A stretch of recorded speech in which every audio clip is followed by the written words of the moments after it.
Es glorioso predicar libros completos de la Biblia en serie, porque podemos ir viendo cada detalle de lo que el Espíritu ha inspirado o ha revelado también en estos libros. Y estamos en Efesios, como todos saben. La epístola a los Efesios es una carta poderosísima. Es la carta donde se revela el misterio que había estado oculto por las edades, por los siglos. Por eso se llama misterio, porque antes nadie pensaba que Dios iba a traer a los gentiles y que Dios iba a formar en un solo cuerpo lo que conocemos como la iglesia, que tanto judíos como gentiles estarían formando un solo cuerpo. Y me refiero a judíos que vienen a la fe, vienen a la salvación por la gracia divina. Entonces, esta mañana estamos en el capítulo 2 y nos corresponde trabajar con los versos 8 y 9, que son dos versos súper importantes, hermanos. Son los versos que tan claramente ponen que la salvación únicamente se obtiene a través de la gracia, o por la gracia debo decir, y a través de la fe. Son los versos que lo ponen así, simplemente en blanco y negro. Nos traen la realidad de que no hay otra manera de recibir la salvación. La salvación es solo por gracia, significa inmerecidamente, y es solo a través de la fe. O sea, el medio o la instrumentación de la salvación es la fe. No por obras. No hay manera de que nadie, hermanos, nadie, ningún ser humano pueda alcanzar un estatus correcto delante de Dios a través de sus obras. No importa cuán buenas pudieran ser estas, no importa cuánto bien pudiera ser, filantrópicamente hablando, no hay manera. Las obras que la gente hace fuera del evangelio, fuera de habiendo ya sido salvos, esas obras para Dios no significan nada que no sea ser, como el profeta Isaías dice, un trapo de inmundicia. Son delante de Dios inmundicia porque pretenden tratar de agradar a Dios en base a su justicia propia.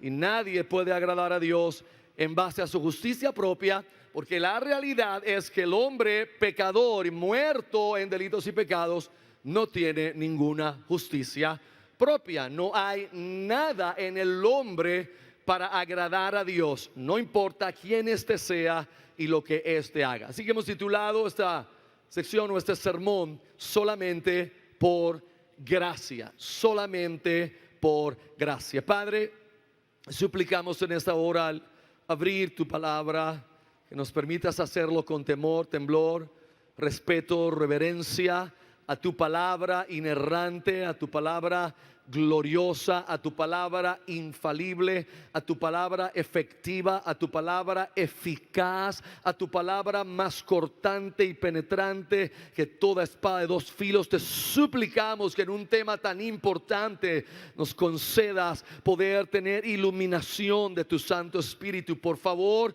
destrona las ideas preconcebidas, los prejuicios que ya hay en nuestra mente por décadas y décadas, los clichés religiosos que podamos tener, los andamiajes y estructuras, las fortalezas mentales que están ahí, estructuras de creencias. Derríbalas todas hoy con el poder de tu palabra, para que haya paz en nuestra vida, para que podamos vivir la vida cristiana seguros de nuestra salvación, para que podamos vivir la vida cristiana ya no relacionándonos contigo en ese sistema de obras para tratar de estar mejor contigo, o en el sistema de obras cuando fallamos y pecamos para tratar de subsanar ese error. Ayúdanos hoy, por favor, ilumina de una vez y para siempre que nuestra relación contigo no depende de nuestra actuación, ejecución o performance. Nuestra relación contigo depende solo de una cosa: de lo que hizo Cristo en la cruz del Calvario, del sacrificio perfecto y completo de Jesucristo. Ayúdanos a poder predicar el Evangelio. En el nombre de Jesús. Amén. Y amén. Leamos esos dos versos del capítulo 2 de Efesios. Dice verso 8.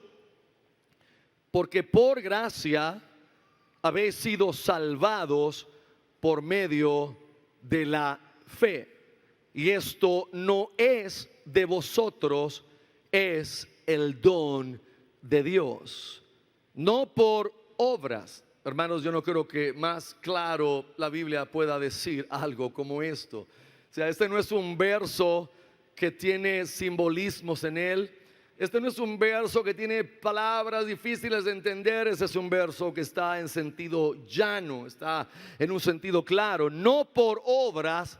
¿Para qué? Dice el apóstol Pablo. Para que nadie se gloríe. Hermanos, nadie podrá jactarse en la presencia de Dios en nada. Nadie, ningún ser humano podrá estar en la presencia de Dios y decir: yo, por mi bondad inherente, te escogí a ti, o escogí la salvación, o busqué la salvación, o te busqué a ti para ser salvo. Ningún ser humano podrá hacerlo, porque la salvación es solo por gracia y a través de la fe. Y vamos a ver ahorita con calma, fe que Dios mismo es el que la da a nosotros, porque en nosotros no hay nada. Cuando estábamos muertos en delitos y pecados, en nosotros no había ninguna fe para creer. Y la fe no puede venir de la nada, porque la nada no produce ¿qué? Nada. Solo Dios produce cosas de la nada. En el principio creó Dios los cielos y la tierra. Y la tierra estaba desordenada y vacía, y el Espíritu de Dios se movía sobre la faz de las aguas. Y dijo Dios: sea la luz. El único que puede crear de la nada es Dios. Por eso es Dios, hermanos, porque Él no necesita materia prima para crear. Pero en nosotros no se puede originar nada de la nada. Dios tiene que colocarlo en nosotros. Dios tiene que darnos la gracia y la fe para poder creer en Él. Por eso es que nadie se jactará en la presencia de Dios. Porque si yo digo: ay, yo creí en ti. Bueno, sí, con la fe que yo te di para que creyeras, es lo que me va a decir Dios. Tú creíste con la fe que yo deposité en tu corazón. Así que vemos, número uno, gracia como la base de nuestra salvación. Ahí en Efesios 2:8, la primera parte del verso dice: porque por gracia habéis sido salvados. Porque por gracia. Entonces, realmente, cuando dice porque por gracia, ese porque, siempre que usted lo vea en un verso, es lo que llamamos un término de conclusión o de explicación. Siempre que usted ve ese porque antes de un verso, es que van a explicar algo, van a traer una conclusión a algo. Es lo que debemos inferir que el verso nos va a decir. Y por eso, antes de hablar de esa gracia, el apóstol Pablo, inspirado en el Espíritu, toma esa palabra porque, que lo que él va a hacer, va a explicar la salvación de Dios. Va a explicar que esa salvación es llena de gracia. Va a explicar que no había otra manera de ser salvo sino solamente recibir el regalo de Dios. Yo no puedo hacer nada que no sea simplemente recibir el regalo de Dios. Cuando Dios me resucita, me abre los ojos y me da la fe para yo poder recibir el regalo. El hombre no pone nada más en esto. El hombre lo único que hace es venir en arrepentimiento y fe y recibir el regalo divino. No hay otra manera, no hay otra forma. Entonces, la realidad es que la gracia de Dios no está basada de ninguna manera en méritos humanos. Eso ya lo hemos dicho, pero ese es el Evangelio, y lo repetiremos hasta que se derriben todos los pensamientos que traemos de nuestro pasado religioso o de cualquier índole que sea. Recuerde que todos los que estamos acá A menos que usted no haya sido un ateo practicante y totalmente que nunca haya tenido ninguna clase de creencia o rito, lo cual en nuestro país es bastante difícil, porque aún los que hoy son ateos en algún momento vienen de familias donde había ciertas creencias, casi todos, pero hay gente que son ateos realmente, totalmente. Pero todos nosotros fuimos tocados por la religión popular, me refiero al catolicismo romano. Y el catolicismo romano es una religión que no representa el evangelio puro, porque la salvación en el catolicismo romano no es solo por gracia y a través de la fe. La salvación en el catolicismo romano termina siendo por obras. Recuerde que en el catolicismo romano las cosas que se hacen, por ejemplo, los sacramentos, para ellos salvan a la gente. Por eso es que la misa para el católico es tan importante, porque la Eucaristía, donde se da el pan a la gente, recuerde que ellos creen en la doctrina errónea de la transubstanciación. Ellos piensan que cada vez que el sacerdote bendice el pan, eso de una manera mística y espiritual se convierte literalmente en el cuerpo de Cristo y en la sangre de Cristo. Es como si en cada misa Cristo volviera a ser sacrificado, y al participar de la Eucaristía, entonces nuestra salvación se hace otra vez patente y real.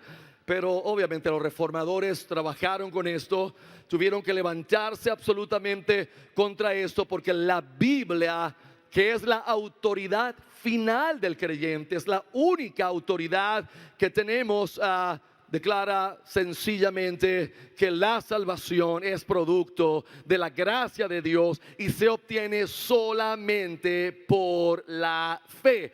La Eucaristía o la Cena del Señor, cuando la tomamos, representa dos cosas. Representa un símbolo de la muerte de Cristo en la cruz, pero también nosotros creemos que hay una gracia impartida en los creyentes, no una gracia salvífica, porque el que toma la cena ya es salvo, ya es creyente, pero hay una gracia del Espíritu impartida, afirmando en el creyente la vida del Evangelio. Pero obviamente la transubstanciación es antibíblica, es fuera de la Biblia, extra bíblica. No hay nada en la Biblia que hable sobre esto.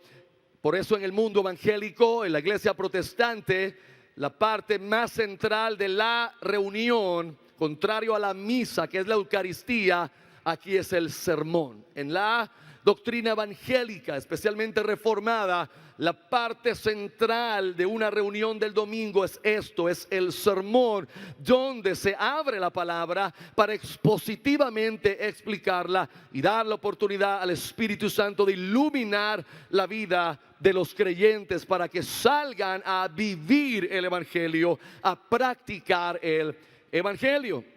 En Romanos, si me acompañan un momentito a Romanos capítulo 3, si son tan amables, Romanos 3, verso 21, Romanos 3, 21 al 24, el apóstol Pablo dice: pero ahora, aparte de la ley, o sea, aparte de la ley de Moisés, se ha manifestado la justicia de Dios, testificada por la ley y los profetas, la justicia divina mediante la fe de Jesús el Mesías para todos los que creen, porque no hay distinción alguna, por cuanto todos pecaron, o sea, judíos y gentiles. Es lo que el apóstol Pablo está tratando de decir. Todos pecaron, tanto judíos como gentiles, y están privados de la gloria de Dios. Ahora mire el verso 24, siendo justificados.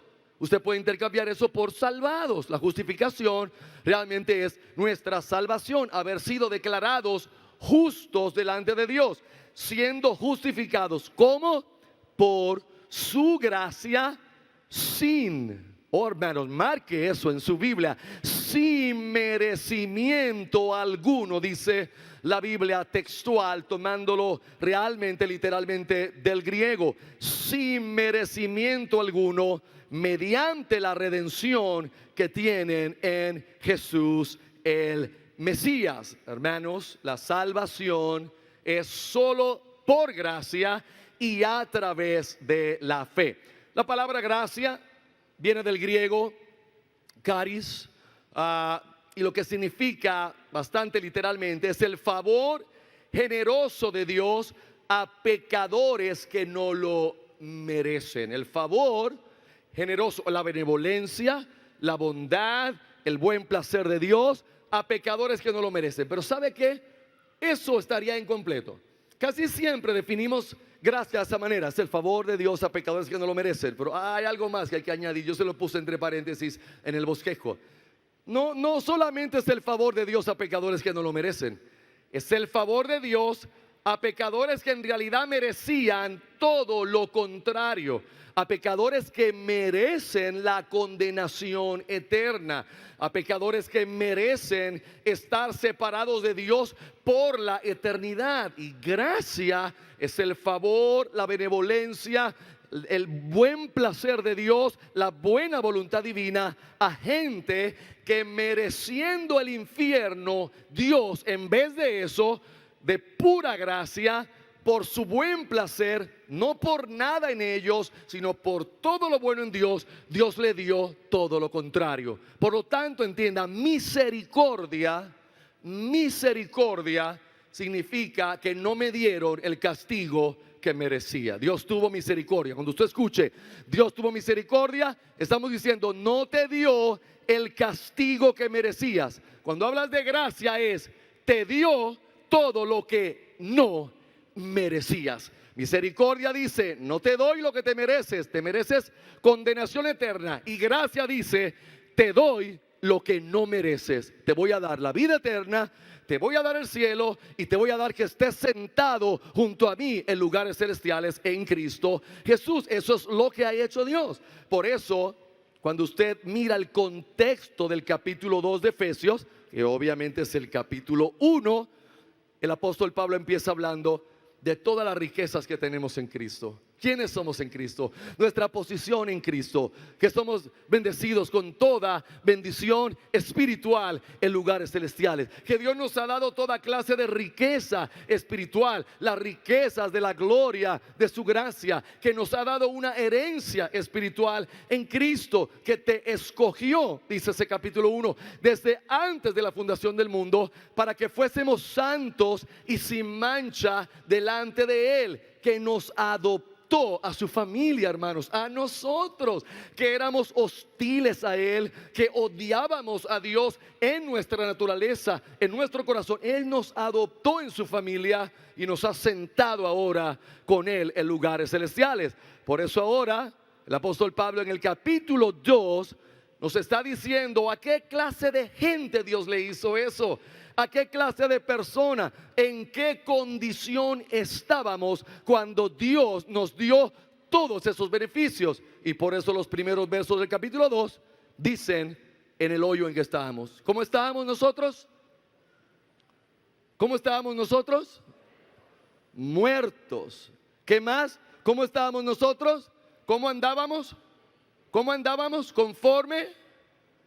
Ahí está, hermanos. Abra su Biblia. Abra su Biblia. ¿Cómo andábamos nosotros? Dice, conforme al curso de este mundo. Y dice que éramos esclavos de ese príncipe que tiene influencia sobre este mundo. Estábamos muertos en delitos y pecados.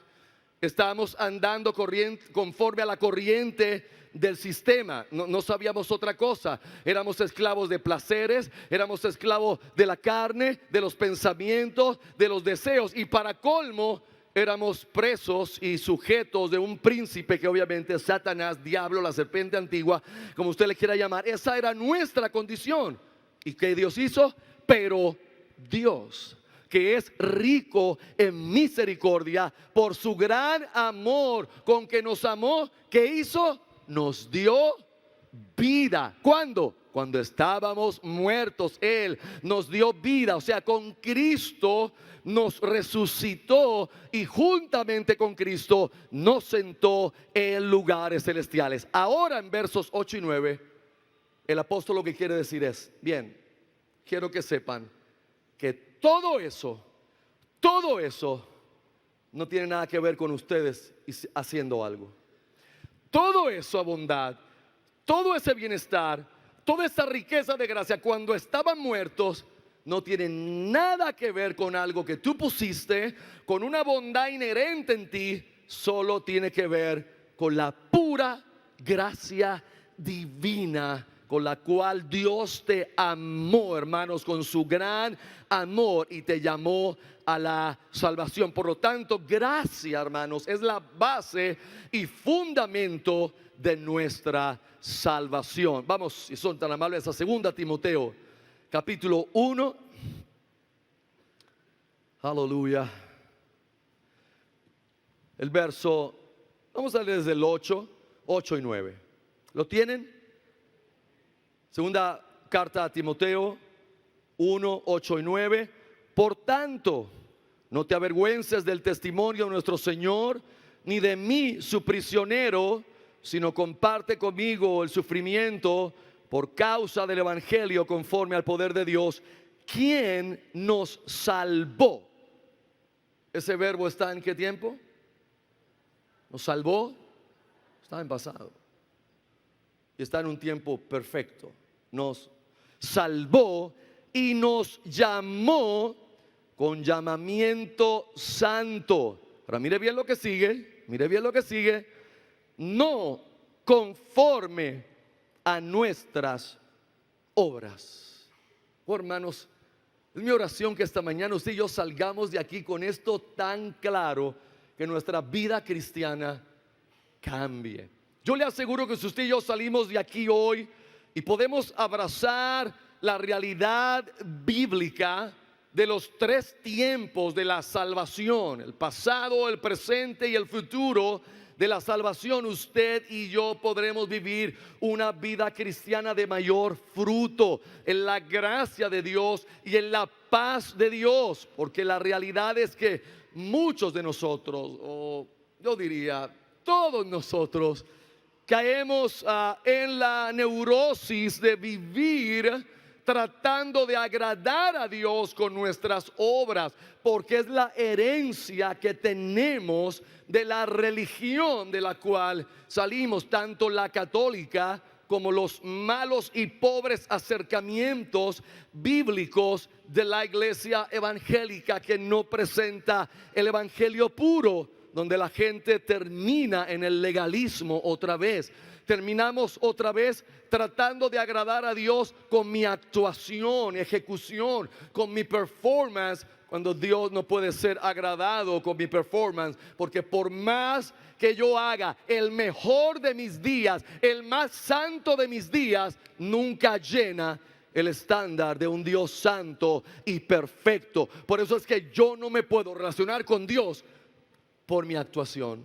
Si no, siempre voy a estar frito, siempre me voy a sentir culpable, siempre voy a estar neurótico, siempre cargando una culpa, siempre sintiendo que le debo una a Dios, siempre sintiendo que Dios no está contento conmigo. Y esa es la vida de tantos cristianos evangélicos en el mundo, y esa no debe ser la vida. Jesús dijo: mira, vengan a mí, tomen mi yugo es fácil de cargar, es ligera mi carga, aprendan de mí que soy manso y humilde de corazón, y hallaréis descanso para vuestras almas. El evangelio no puede ser una cuestión de hacer y hacer y hacer neuróticamente para tratar de saber con Dios. Si ese es el evangelio, alguien se equivocó, porque es todo lo contrario. En el evangelio ya yo no tengo que hacer nada para estar bien con Dios. ¿Serio, pastor? No, nada. Porque es que yo no puedo hacer nada para estar bien con Dios. En el evangelio solamente yo puedo estar bien con Dios cuando yo descanso, reposo y pongo todo el peso de esta vida en el sacrificio de Cristo. y sobre el sacrificio perfecto de Cristo y sobre la vida de obediencia que Él vivió. Él vivió la vida perfecta que yo no puedo vivir en mi lugar, y Él murió la muerte horrenda que me tocaba a mí. Él la murió en mi lugar, para que ahora yo no trate de agradar a Dios, sino yo viva en la fe de aquel que me salvó, agradando a Dios por medio del sacrificio de Jesucristo. Así que si usted todavía vive así, oh hermanos, esta es una gran mañana de libertad. Por ahí hay muchas iglesias que practican liberar a los cristianos de demonios. Tu problema no son los demonios, tu problema es la culpa que sigues cargando. Tu problema es que te sientes totalmente fuera de línea ante un Dios santo, justo y perfecto, porque no estamos viviendo, abrazando el sacrificio de Cristo y entendiendo que cuando mi Abba, mi Padre, mi Papito me mira hoy, ahora mismo, Él está complacido conmigo. Él está sonriéndome, complacido conmigo. ¿Por qué? Porque yo me he portado totalmente bien. No, si fuera por eso estaría frito. Porque Cristo se portó bien en mi lugar perfectamente y llevó todos mis pecados en la cruz del Calvario. Y mi Padre hoy me está mirando a mí en Cristo Jesús. Oh hermanos, ese es el Evangelio. Ahora entiende por qué son buenas noticias. Esta es la mejor noticia que yo le puedo dar a alguien. Es la mejor noticia. Mire, ¿sabe cuántos años algunos hemos vivido un evangelio neurótico? Neurótico todo el tiempo. Ay, tratando de agradar a Dios. Ay, no, si no lo hago así, a Él no le gusta. Ay, si no es esta posición que se ora, a Él no le gusta. Ay, si no, hermanos. Yo recuerdo cuando me criaba en la iglesia, un día estaba orando. Llegué, cuando yo en la iglesia pentecostal, siempre que uno llegaba a la iglesia tenía que arrodillarse en el banco o ir a la plataforma. Yo me quedaba en el banco, estaba orando y el pastor me interrumpió y me dijo, él me decía, Quiquito, ponte de frente al altar, la presencia de Dios. Le estás dando las partes, le estás dando tu parte trasera al altar. Oh my God. Es increíble vivir de esa manera. Y cuando yo me baño, que estoy desnudo y cantando y orando en el baño, entonces ¿qué? ¿O es que Dios se esconde y se tapa? Richard se va a bañar, no lo voy a mirar ahora porque está bañando. No, por favor, hermano. O no me diga que usted no ora cuando se está bañando. Ah, no.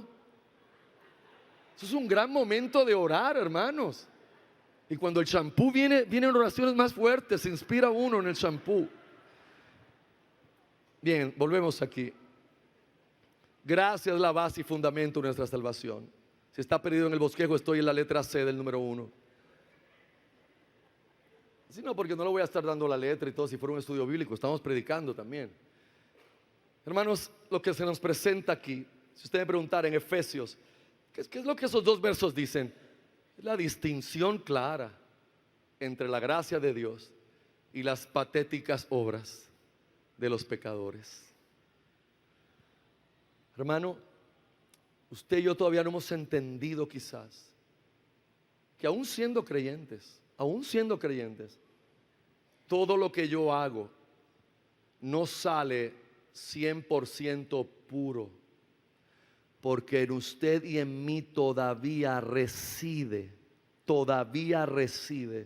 la presencia del pecado. Y es como estos espejuelos que yo tengo ahora. Yo no puedo evitar verlos a todos a través de este aumento.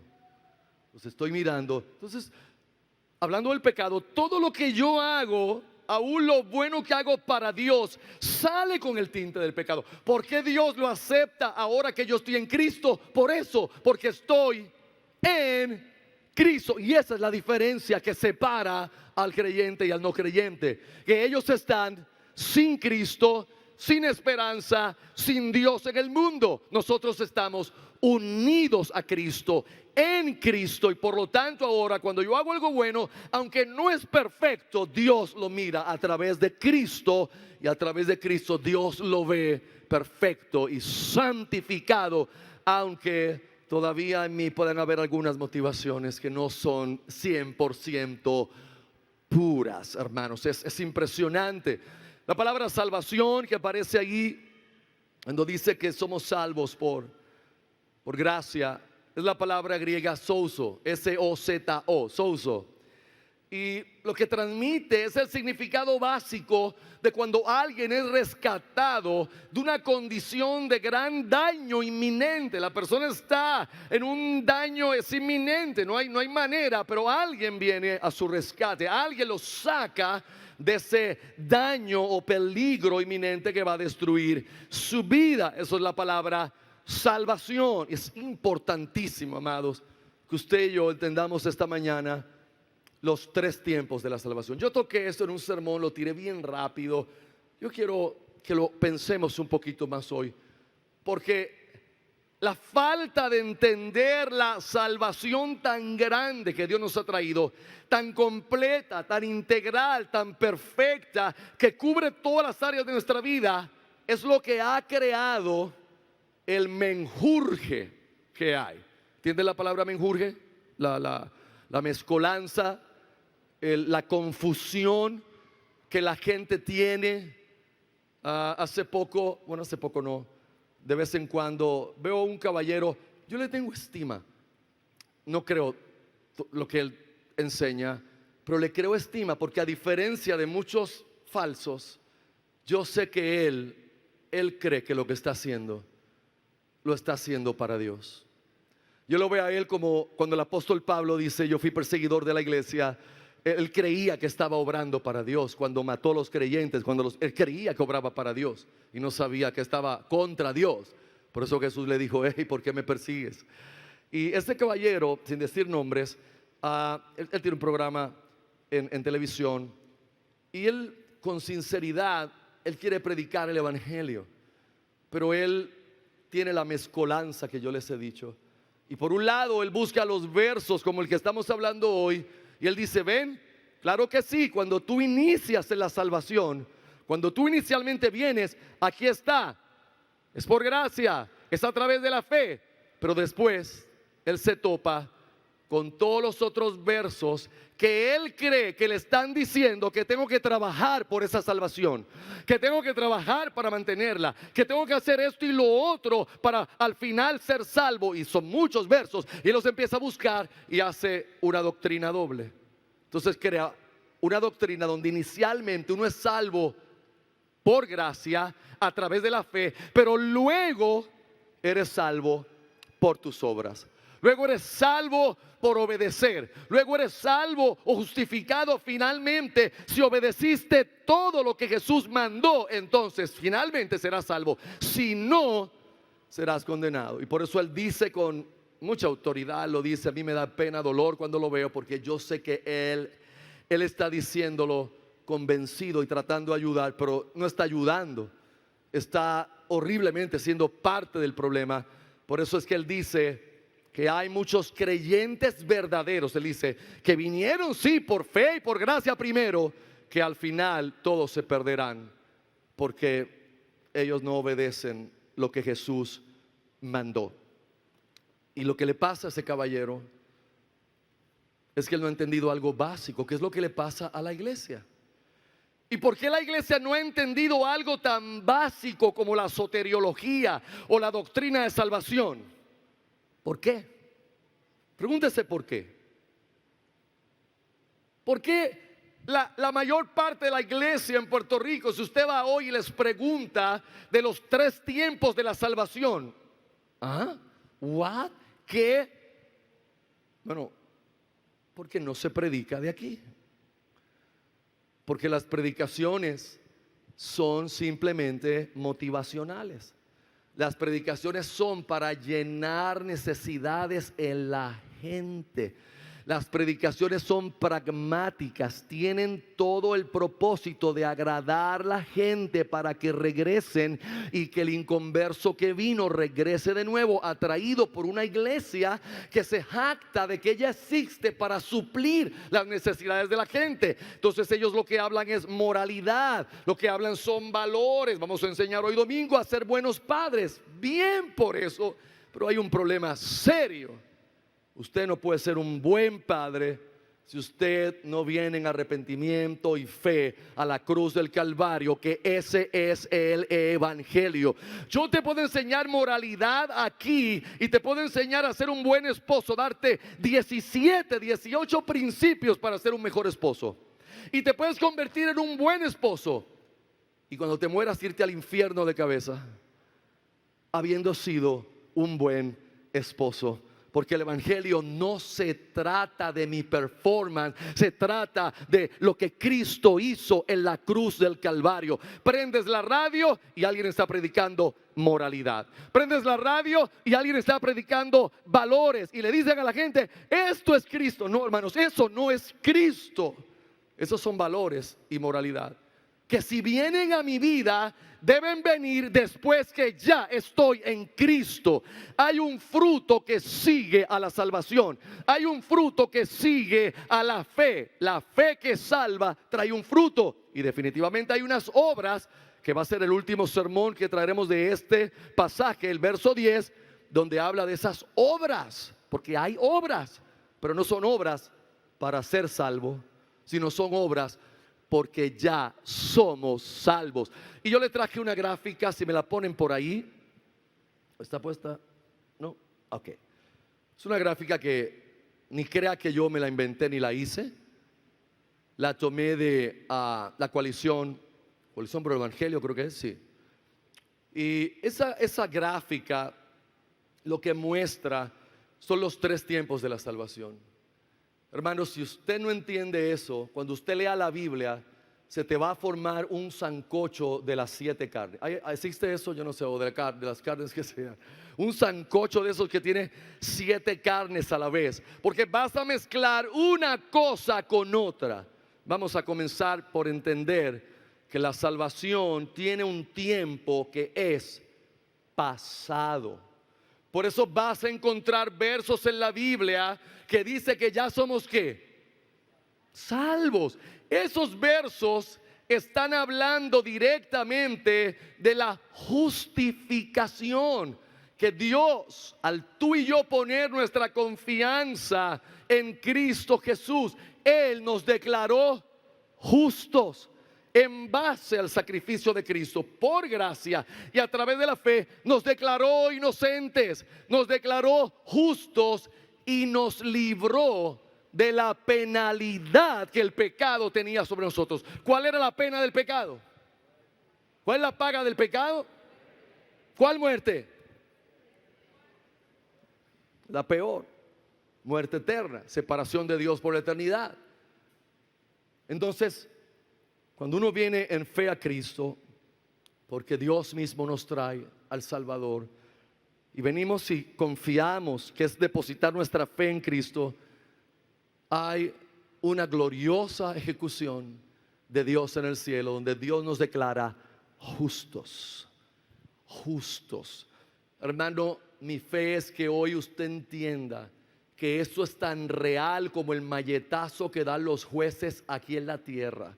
Esto es tan real como cuando un judicial terrenal declara a alguien no culpable. A nosotros en el cielo, en el tribunal de Dios, por lo que Cristo hizo, porque Cristo tomó nuestro lugar, se nos declaró justos. Y ya, si usted está en Cristo, si usted es un verdadero creyente, si usted es un creyente nacido de nuevo, ya no hay condenación en tu vida. ¿Entiende ahora Romanos capítulo 8 verso 1? Ahora pues ninguna condenación hay para los que están en Cristo. ¿Por qué no hay condenación? Porque soy inocente. Porque Dios me declaró justo delante de su tribunal, que era Él el que me podía acusar y me acusaba. Su ira estaba sobre mí. Dios me declaró justo. Ya no hay penalidad sobre mi vida. La pena vino sobre Cristo y ya jamás vendrá sobre mí. Pastor, ¿y cuántas veces pasa eso? Una vez en la eternidad. Un ser humano es declarado justo una vez en la eternidad. Esto es algo que ocurre una vez. Esto no se repite. Esto no anda pasando una y otra y da reversa y vuelve para atrás. No, esto pasa una sola vez. Si usted hoy está en Cristo, usted está aquí hoy libre de la ira de Dios, libre de condenación, libre de toda culpa, libre de toda culpabilidad, porque Cristo tomó tu lugar para que hoy tú y yo estemos aquí con una salvación pasada. Ya soy salvo. Vamos un momentito a 2 Timoteo de nuevo. Vamos a ver ese verso. 2 Timoteo 1:9. Ya lo vimos, pero quiero verlo. Ahora con este entendimiento.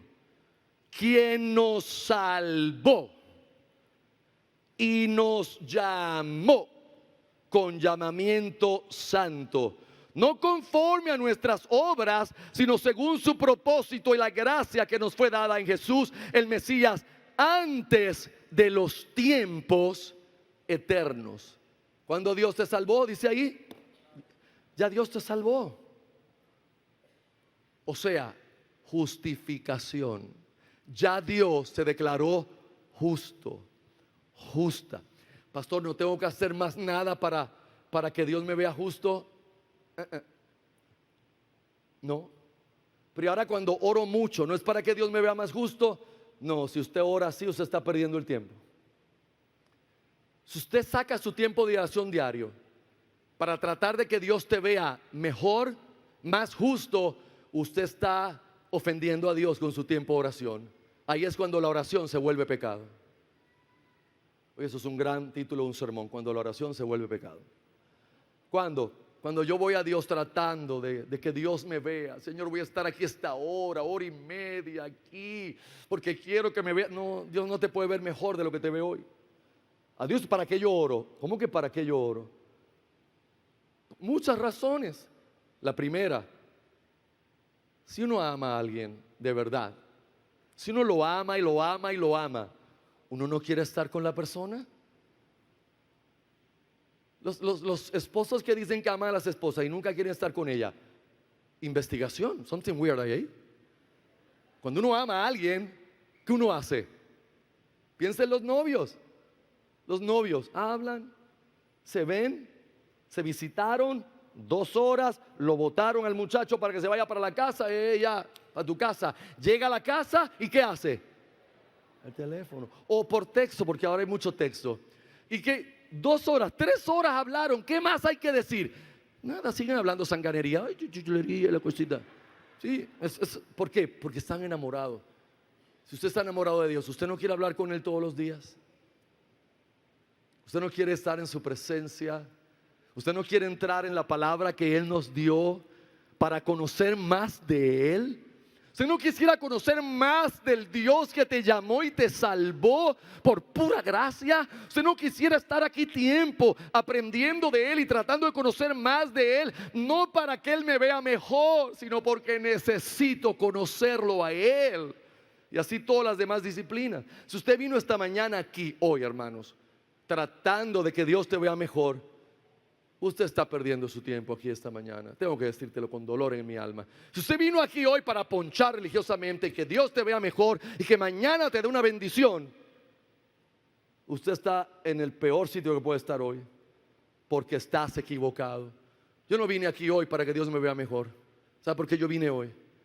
Porque ya Dios tuvo misericordia de este pecador salvo por gracia, porque es el día del Señor y porque no hay mejor lugar que estar reunido con Él aquí, disfrutando su presencia, disfrutando su palabra y entendiendo la salvación tan grande, no para ser salvo, sino porque ya lo soy. La salvación tiene un tiempo pasado, ya soy salvo, ya Jesús me dio vida eterna, ya te dio vida eterna.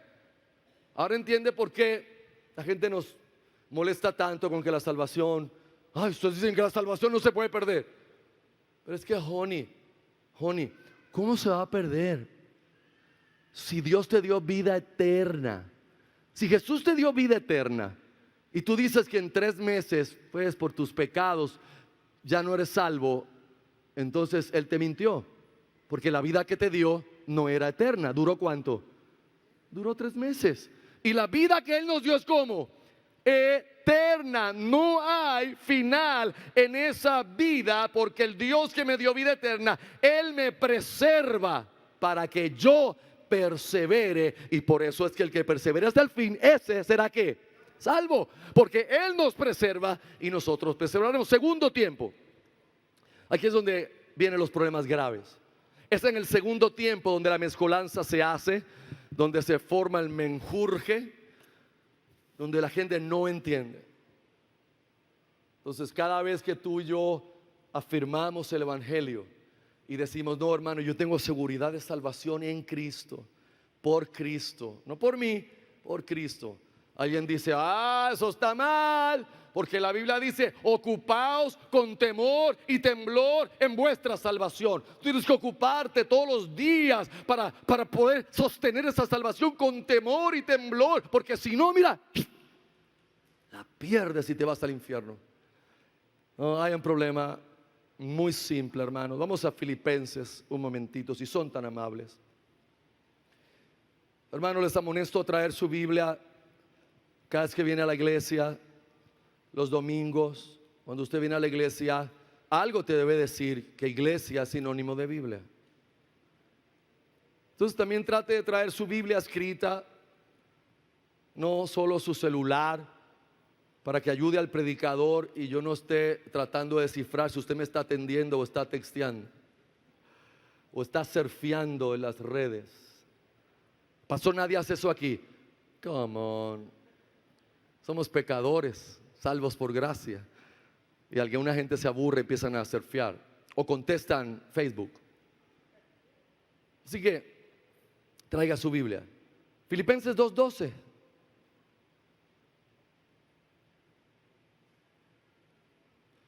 Por tanto, amados míos, como siempre obedecisteis, no solo en mi presencia, sino mucho más ahora en mi ausencia, alistad vuestra propia salvación con temor y temblor.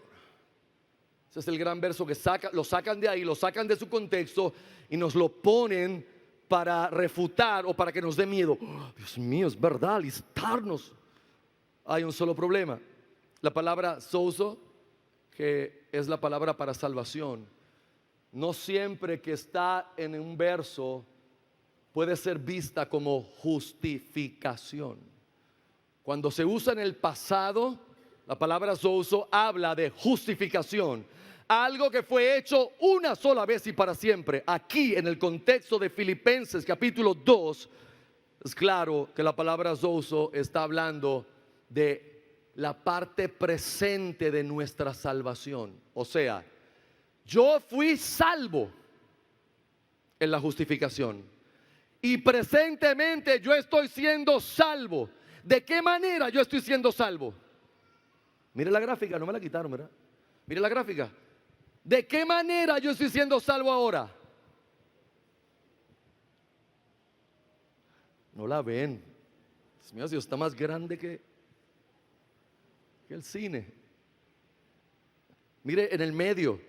La primera fue la de acá, justificación, pena, pasado. Estamos en la salvación presente en el medio. ¿Qué dice ahí salvación presente?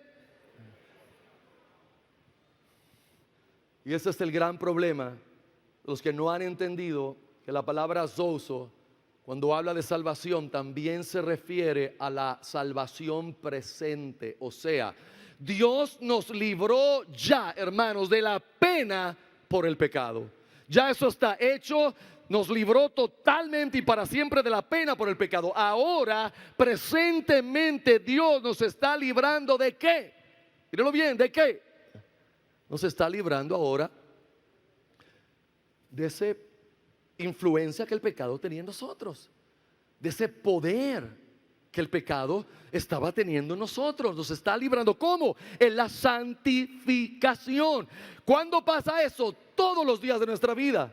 A cada minuto, a cada segundo, usted y yo estamos siendo conformados a la imagen de Cristo. En cada momento usted y yo estamos siendo cambiados, transformados. Todos los días el Espíritu Santo nos está santificando. Esa es la salvación presente. Filipenses 2:13 nos está diciendo que nosotros tenemos que con temor y temblor velar por nuestra santificación. Tenemos nosotros que velar por perseguir la santidad, sin la cual nadie verá al Señor. Y es un gran verso para todas aquellas personas que cuando oyen el mensaje de la gracia creen que han encontrado un gran lugar para pecar y vivir como les dé la gana. Eso no es el mensaje de la gracia. El mensaje de la gracia es todo lo contrario. Es que todos los días, y lo dice el verso de abajo. Mire, ¿cómo es que yo voy a poder alistar la salvación en mi vida, la santificación? ¿Cómo es que se va a hacer esto? ¿Cómo es que Dios no me ha dejado solo en esto? Dios me ha dado su espíritu. ¿Y qué hace su espíritu? Dice la Biblia, el verso 13. Porque Dios es el que activa en vosotros tanto el querer como el hacer por su buena voluntad. Dese cuenta que no está hablando de la justificación, porque en la justificación yo no tengo que hacer obras. Es lo que estamos enseñando, no por obras. Sin embargo, el verso 13 me dice que el Espíritu Santo, Dios es el que activa en vosotros tanto el querer como el hacer por su buena voluntad. Todos los días el Espíritu Santo está poniendo en ti los deseos de santificarte. Y usted me puede preguntar, ay pastor, pero ¿por qué todos los días yo no logro vivir como debo?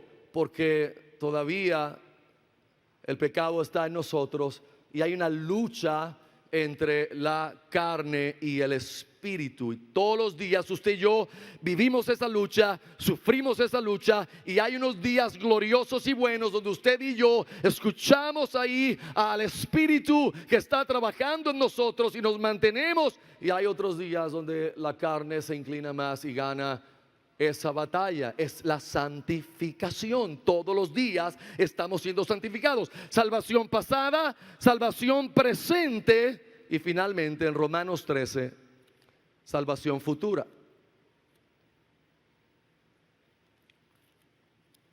¿Están conmigo? Romanos 13, el verso 11.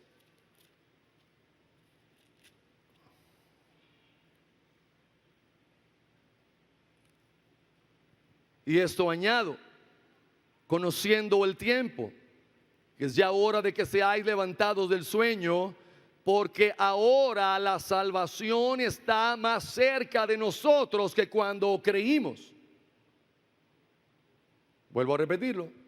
Y esto añado, conociendo el tiempo, que ya es hora de que seáis levantados del sueño, porque ahora la salvación está más cerca de nosotros que cuando creímos. ¿Qué salvación está hablando Pablo?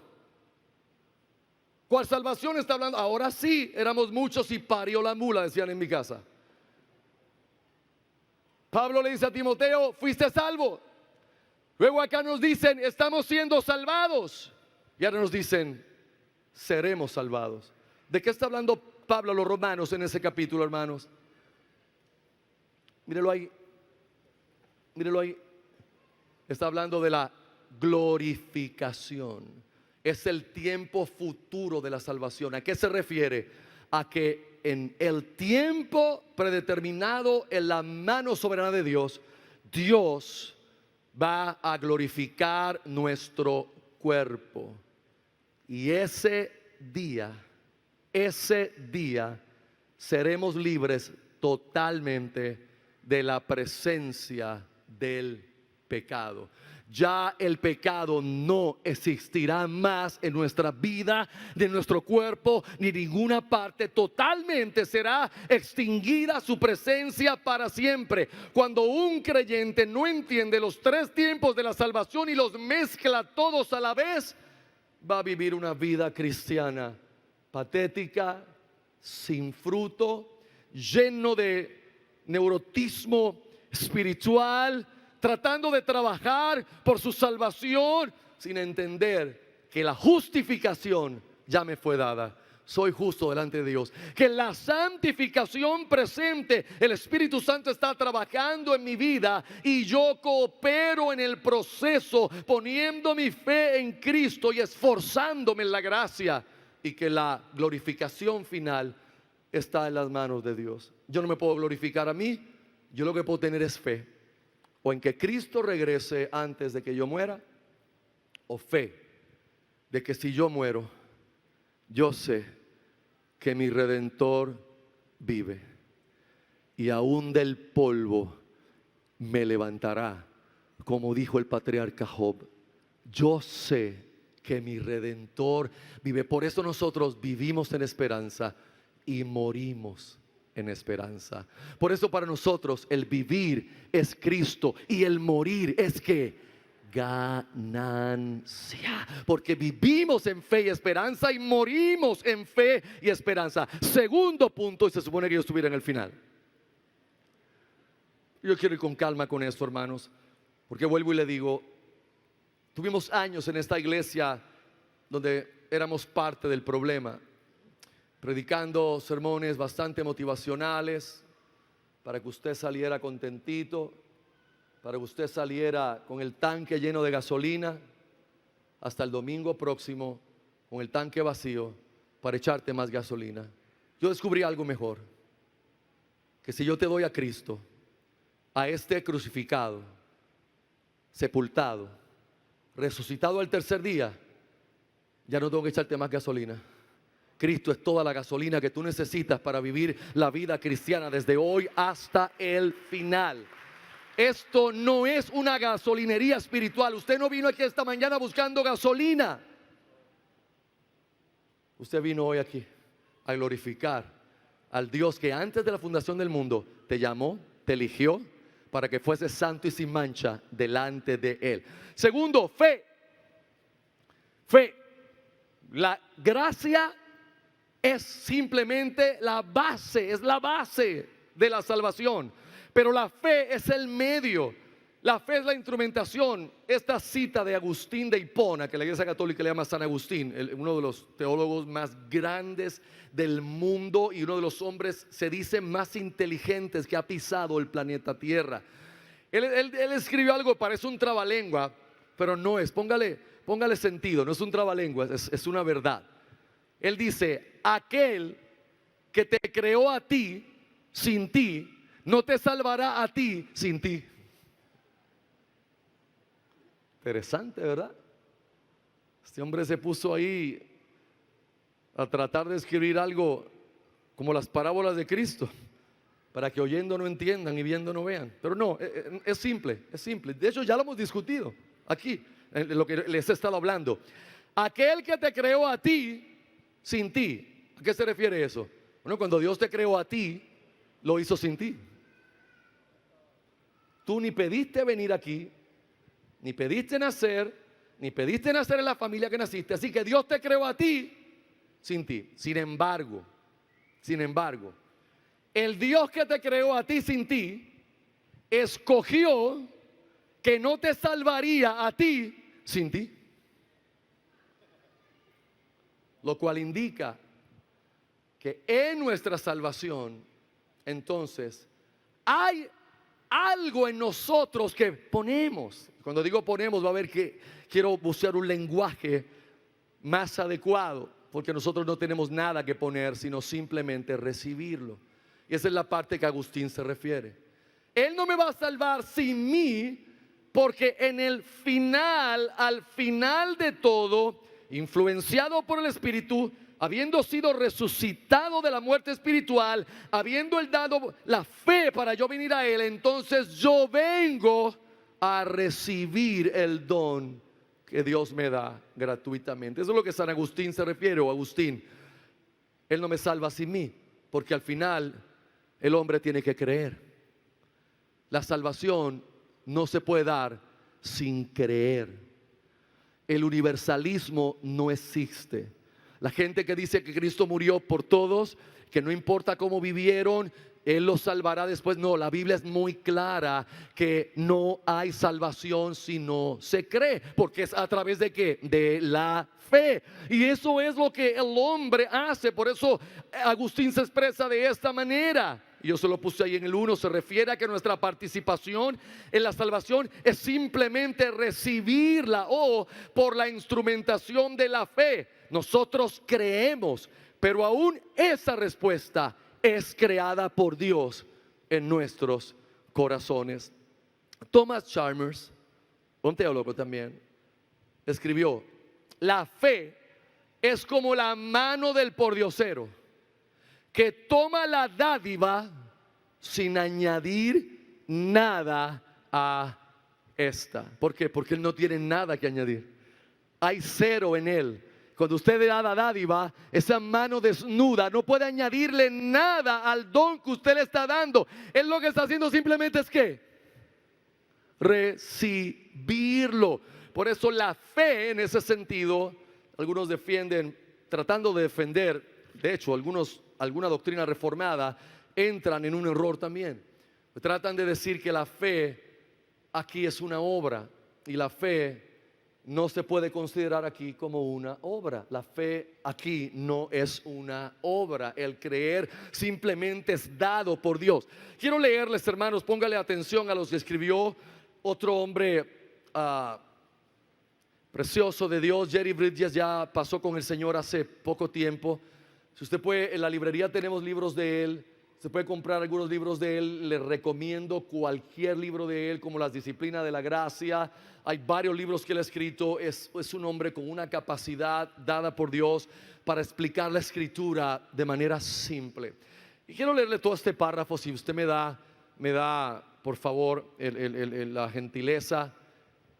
Él dice: primero, debemos renunciar a toda confianza en nuestra propia actuación como la base de nuestra aceptación delante de Dios, lo que hemos venido hablando, ¿okay? Confiamos en nuestra propia actuación cuando creemos que ganamos la aceptación de Dios por nuestras buenas obras, pero también confiamos en nuestra propia actuación cuando creemos que hemos perdido la aceptación de Dios por nuestras malas obras, o sea, por nuestro pecado. ¿Cuántos? Sea honesto conmigo. Pare de leer el párrafo. Sea honesto conmigo, porque es que si no lo aplicamos, esto no sirve. Sea honesto. No tiene que levantar la mano ni nada, retóricamente, o sea, dentro de usted. ¿Se ha sentido usted alguna vez, cuando has pecado contra Dios conscientemente, sabes, esto es un pecado contra Dios, has sentido de repente la desaprobación de Él?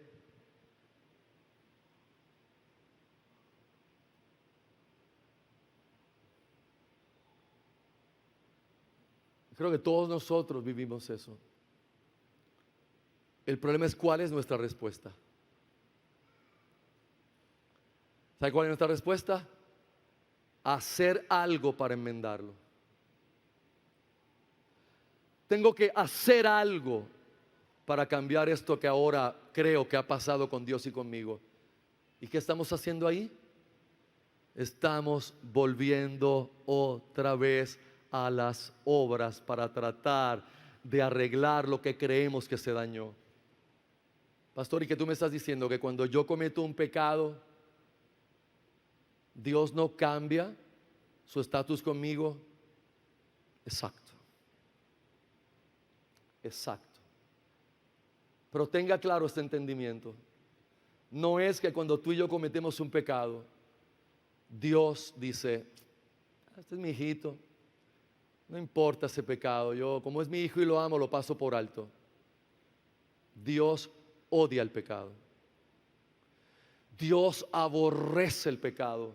Su naturaleza santa y justa odia el pecado y aborrece el pecado con todas las fibras y fuerzas de su corazón. Entonces, ¿cómo es eso? Volvamos otra vez al principio. ¿Qué fue lo que hizo Cristo en el madero? ¿Qué fue lo que hizo Cristo en la cruz? Él cargó todos nuestros pecados y cargó el castigo de ellos. No es que Dios mira para el lado como si no le interesara, es que ya ese pecado recibió la ira de Él en la cruz. Ese pecado ya tuvo su saldo en Cristo Jesús. Hermanos, cuando Cristo gritó tetelestai, consumado es, todo lo que Él hizo fue una realidad tan grande. Cuando hoy Dios nos mira en nuestro mejor día, nos mira con complacencia.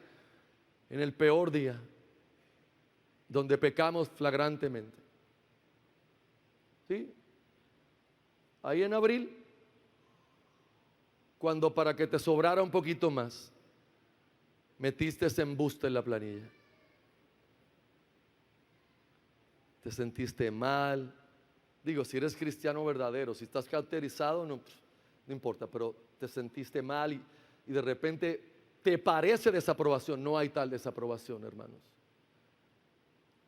Dios y el estatus nuestro ante Él no cambia. Esa es la razón por la cual el Espíritu en los verdaderos creyentes va a producir la convicción de que he pecado y voy a mi papá para confesar mis pecados con dolor y arrepentimiento y decirle: Señor, yo te diría que jamás lo voy a volver a hacer, pero el arrepentimiento es un don tuyo. Te suplico que me permitas arrepentimiento sincero. Te suplico que me permitas apartarme de este pecado para siempre. Esa es la dinámica del cristiano. Ahora, si su dinámica es: pequé, esto yo lo arreglo, yo me meto un día de ayuno esta semana, usted no está en el Evangelio. Usted está tratando de comprar a Dios con obras. Y el ayuno de esa semana, ¿sabes lo que hace con Dios? Le apesta a las narices de Dios, porque afrenta el sacrificio en la cruz del Calvario, porque estás diciendo que el sacrificio no bastó y que tengo que añadir algo para que Dios me mire a mí con misericordia y con gracia. Hermanos, y no hay que añadir nada. Sigue diciendo este hombre: pero también confiamos en nuestra propia actuación cuando creemos que hemos perdido la aceptación de Dios por nuestras malas obras, por nuestro pecado. Así que debemos renunciar a cualquier consideración, tanto de nuestras obras malas como de nuestras obras buenas, como los medios de relacionarnos con Dios. Ese no es el medio. No nos relacionamos con Dios por obras malas o buenas. Segundo, y esa es la manera que nos relacionamos con Dios, debemos colocar nuestra dependencia enteramente sobre la muerte de Cristo, perfecta en obediencia y por la cual cargó nuestros pecados, como la única base de nuestro estatus delante de Dios en nuestros mejores días, al igual que en los peores. Hay una anécdota que creo que, no sé si usted le anoté algo por ahí. Es una anécdota de un misionero que se llama John Patton. Cuando le digo misionero, este es de los bravos. Este no es como algunos agentes de Puerto Rico, ese misionero internacional, ha ido a Cataño y a Isla de Cabra a evangelizar.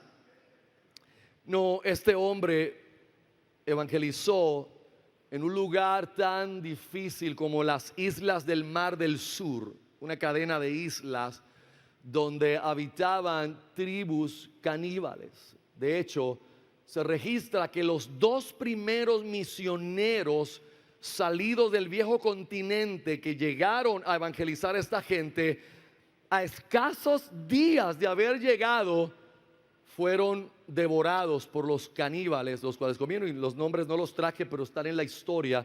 Fueron devorados inmediatamente, se los comieron rapidísimo. Sin embargo, otros dijeron: mira, el riesgo es enorme, pero son la creación de Dios y tenemos que llevar el evangelio a toda criatura. Y John Patton fue uno que su vida estuvo en peligro. De hecho, él tuvo que salir cuando otro de los nativos le dijo: mira, están planificando la barbacoa contigo. Así que, pero antes de eso, este hombre estaba tratando de traducir la Biblia al idioma de estos nativos. Estoy hablando de misioneros, hermanos, entregados. Y él se encontró con un problema que le estaba deteniendo su labor.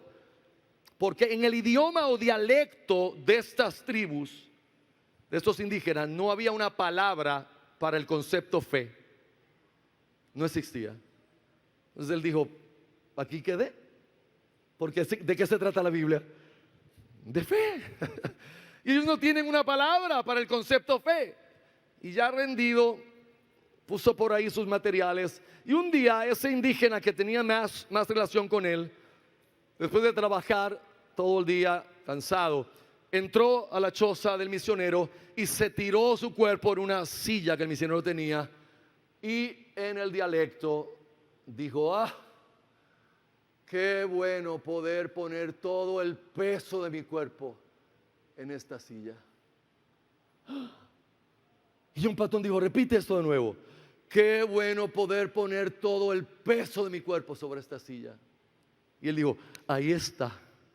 El concepto fe para esta gente es depositar todo su confianza, su vida sobre algo o sobre alguien. Y con ese concepto tradujo la Biblia para que estos indios recibieran el evangelio. Hermanos, ese concepto es tan real que hoy usted lo está viviendo. Hoy, ¿cuántos de ustedes esta mañana, antes de poner toda la hermosura que Dios le dio a tu cuerpo en esa silla, verificaron si esa silla tiene todo para aguantarte a ti? La chequearon, miraron por debajo, fueron al ujier. Caballero, esto estará certificado que aguanta 180 libras. ¿No? ¿Qué usted hizo? Jácata. ¿Cómo se llama eso? ¿Cómo se llama ese acto? Confianza. Usted confió que la silla te va a sostener.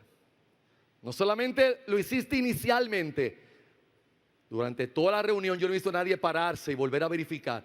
Me aguantó 1 hora, ¿aguantará 2? No, ¿qué usted ha hecho?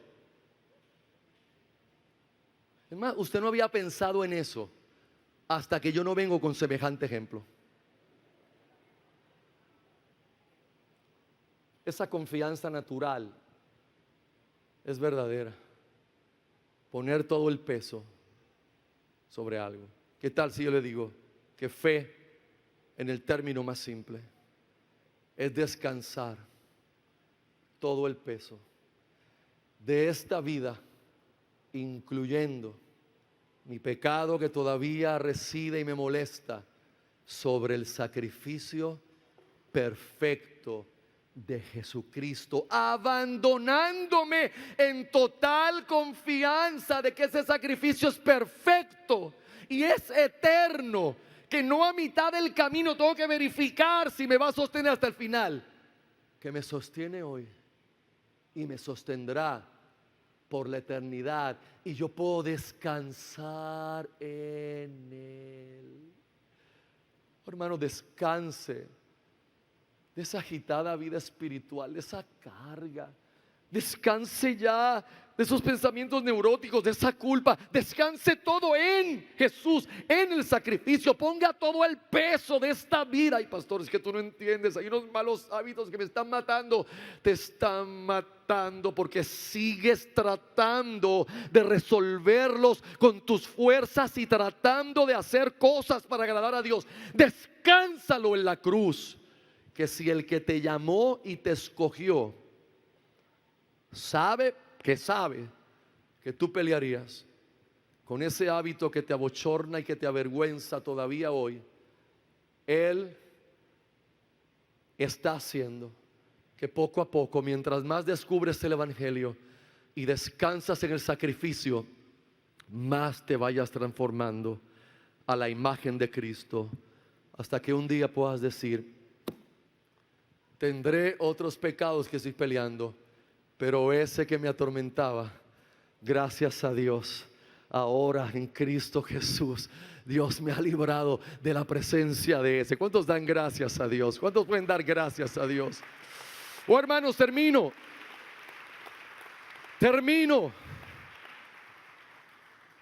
Esta es la primera vez que digo termino.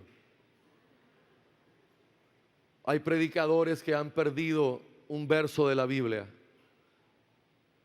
Está en Éxodo, cuando Moisés le dijo a Faraón: let my people go. Hay predicadores que nunca han leído este verso: let my people go, please. Let my people go. Deja que mi pueblo salga. Pero hay algo tan bueno aquí que no lo puedo dejar, hermano. Ya estoy terminando. la fe bíblica no es. Hemos hablado de lo que la fe es. La fe bíblica no es un sentimiento subjetivo. Somos tan sentimentales, tan emocionales, que queremos hacer de todo un sentimiento, y la gente piensa que la fe bíblica es un sentimiento. Ay, pastor, esa persona lloró tanto que tiene que ser que Dios lo salvó. Claro que puede haber llanto en una conversión, porque las emociones están ahí. Pero un sentimiento subjetivo, eso no es fe.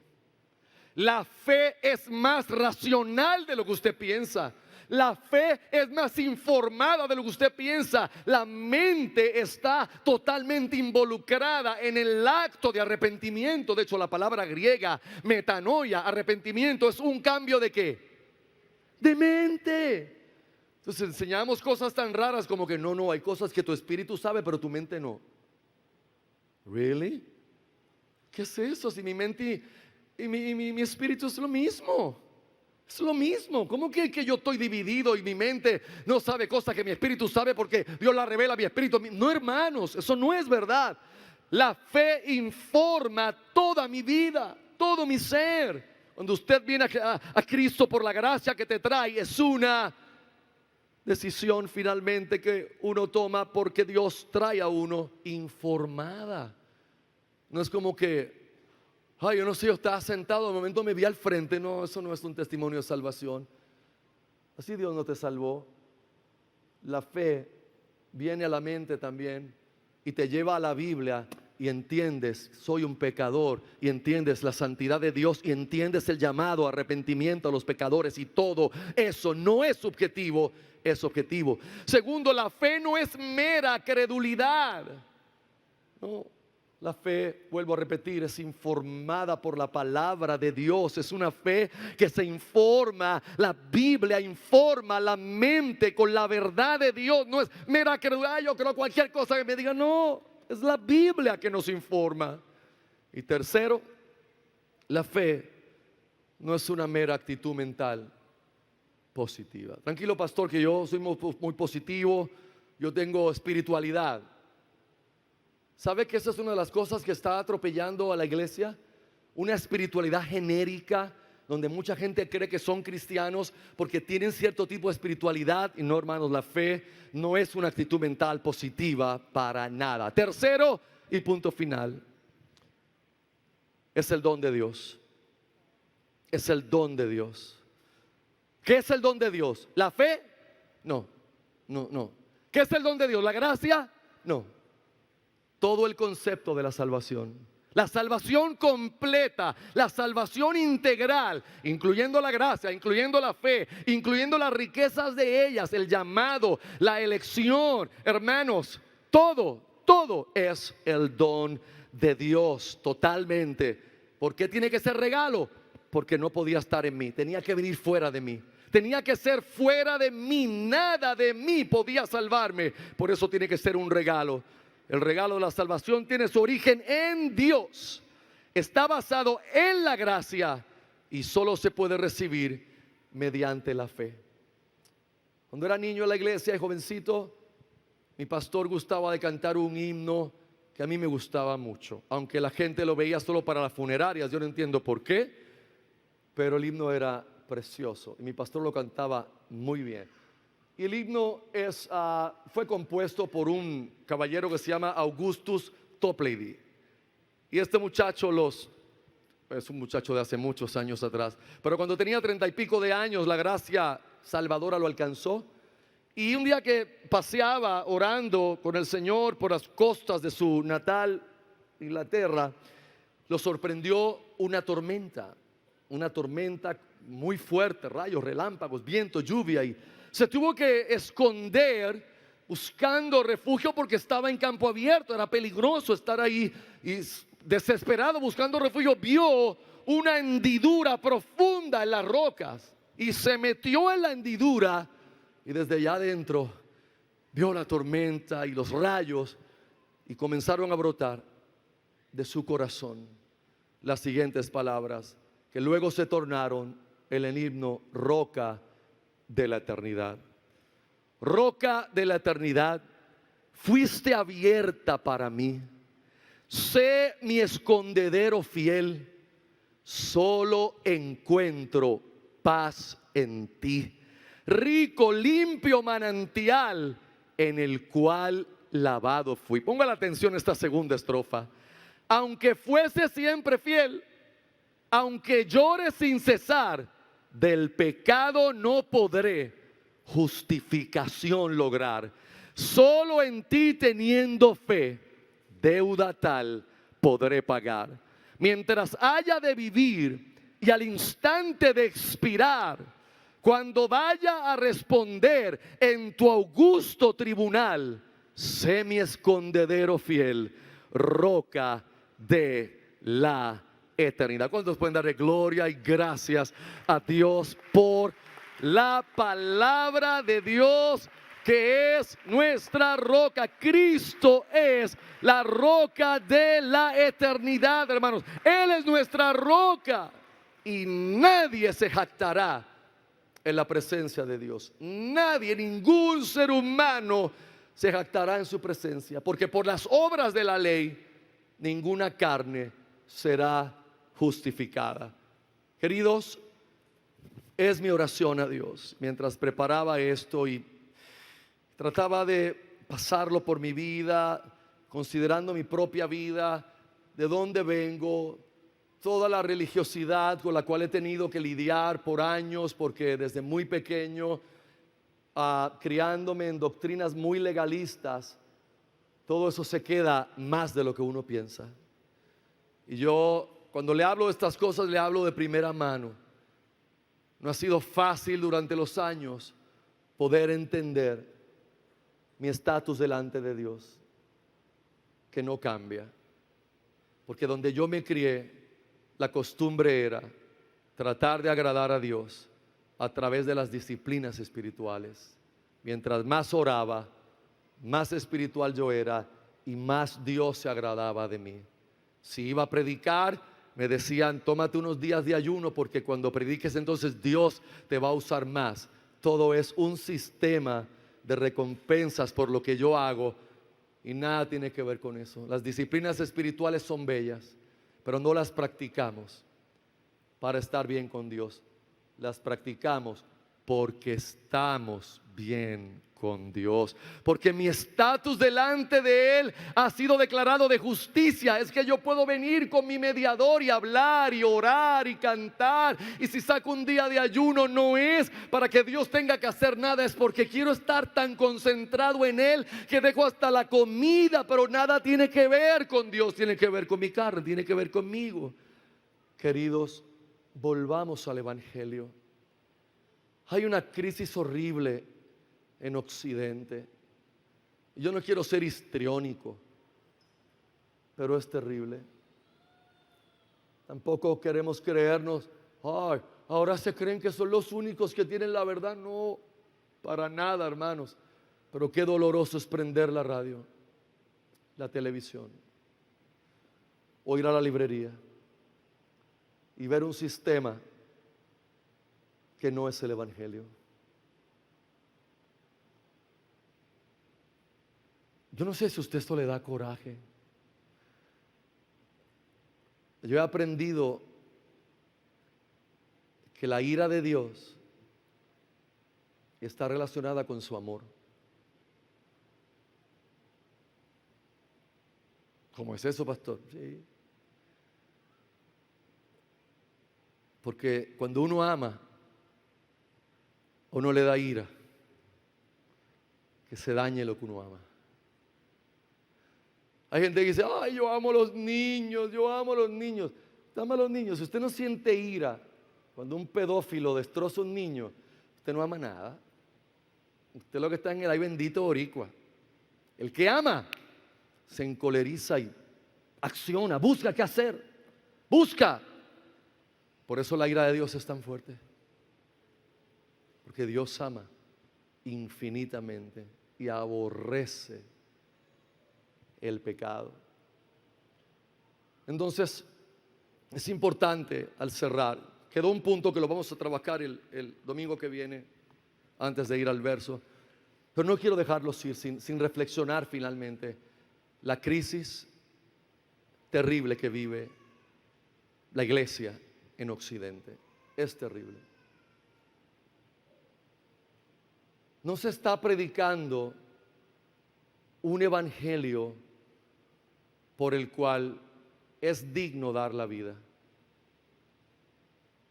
Se está predicando un evangelio capitalista, de intercambio, de trueque. What's in it for me? ¿Qué hay para mí? Si yo me meto ahí con ustedes, ¿qué es lo que va a hacer ese Dios por mí? Ah, me sana, me prospera, me hace feliz. Voy para allá. Eso es lo que se está predicando hoy. En el Nuevo Testamento se predicó el evangelio verdadero. Un evangelio tan digno que la gente entregaba su vida por él.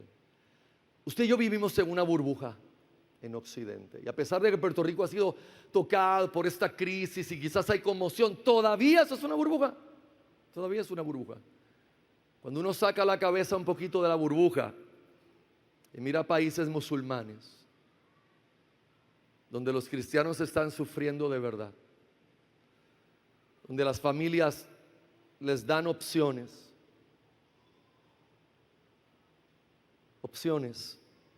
para negar la fe. O te vas y te llevas todo lo que, o sea, dejas todo lo que tienes y te largas ahora con toda tu familia, o niegas tu fe, o simplemente te matamos. Queridos, ese es el mundo que estamos viviendo. Nuestro mundo en Occidente tiene pinceladas de ilusiones pasajeras que no son la realidad. Nosotros vivimos un mundo ficticio alimentado por Hollywood, alimentado por un sistema corrupto, y los cristianos creemos que ese es el mundo. Esa es la gran lucha que tenemos para poder cedernos a Dios totalmente, porque no entendemos la realidad. Hay una iglesia que no tiene el evangelio, que no está predicando el evangelio puro. Hay una iglesia o un grupo de gente en el mundo que creen que están agradando a Dios, que creen que tienen la verdad y están predicando un evangelio que realmente es capitalismo. Es ven y hagamos un trueque. Dios te quiere dar algo. Si tú no tienes nada que dar, tú eres como ese pordiosero que cuando Dios pone la dádiva en tu mano, no tengo nada, nada que dar, nada que añadir. Y gloria a Dios, porque es que no hay nada que añadir al evangelio. Si añades o le quitas, ya no es evangelio para nada, hermanos, para nada. Y yo sé que tengo que terminar. Yo sé que tengo que terminar. Es como que no quiero terminar, pero yo sé que tengo que terminar y que las tripas están sonando. De aquí oigo las de Máximo. Es broma, es broma. Pero aunque no le di el punto final que se lo voy a dar, sí quiero dar la conclusión y aplicación. Uno de mis predicadores favoritos antiguos, Charles Spurgeon, él dijo algo que yo no lo podría poner como él lo dijo. Él le dicen el príncipe de los predicadores, o con eso le digo todo. Él dijo en un sermón: yo podría desear que cada vez que el reloj marcara dijera, por gracia sois salvos. Podría desear que hubiera una voz de trompeta resonando al amanecer, tanto en el mar como en tierra, sobre todo el globo terráqueo, las palabras, por gracia sois salvos. La mayor parte de la humanidad no cree que la salvación es por gracia. Otra parte de ellos profesa creerlo, pero no entiende su significado. Y muchos que lo entienden nunca se han rendido a Él y lo han abrazado. ¿Dónde está usted hoy entre esos tres grupos? Yo no sé. Pero creo que es un buen momento para reflexionar y pedirle a Dios: Señor, ten misericordia de mí. Y si mi afán por esta vida me oscurece el evangelio de la gracia, Si mi afán por este mundo y sus modas pasajeras y posesiones me oscurecen, ayúdame hoy. Ayúdame, Señor.